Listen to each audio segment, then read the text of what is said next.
আমাদের বাংলাদেশ ক্যাটাগরি শিক্ষা বোর্ডের সার্টিফিকেট এইমাত্র পাইলাম।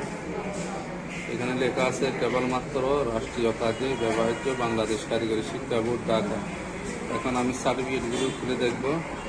এগুলো শুধুমাত্র সরকারি সার্টিফিকেট ছাড়া বাকি যেগুলো সার্টিফিকেট আছে এগুলো এভাবে লেখা থাকে না, কারণ এগুলো তারা নিজেরাই প্রিন্টার মেশিন থেকে সার্টিফিকেটগুলো প্রিন্ট করে নেয়।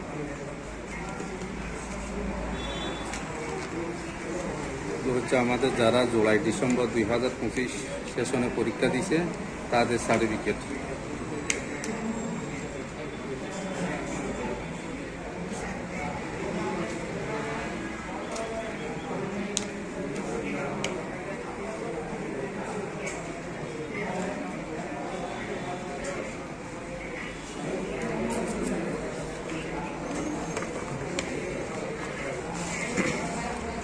যে সার্টিফিকেট আছে Bangladesh technical education board Dhaka, student name Mohammad Mohsin Reza, বাবার নাম মোহাম্মদ মনসুর উদ্দিন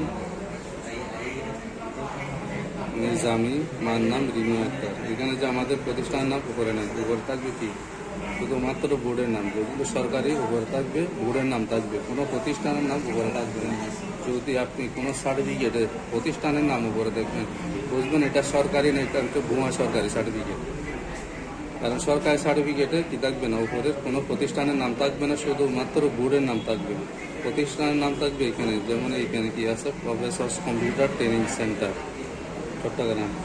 তাহলে এইখানে 6 মান্থসের কোর্স এখানে লেখা আছে জুলাই ডিসেম্বর 2025 সেশনে।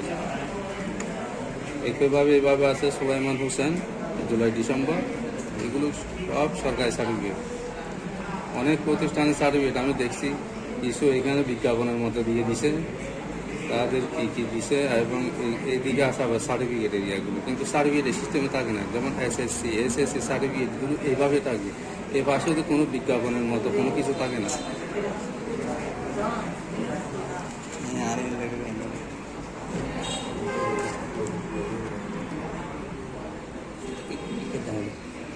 এরপর এখানে কি থাকে, লঘু থাকে, সার্টিফিকেটের লঘু থাকে।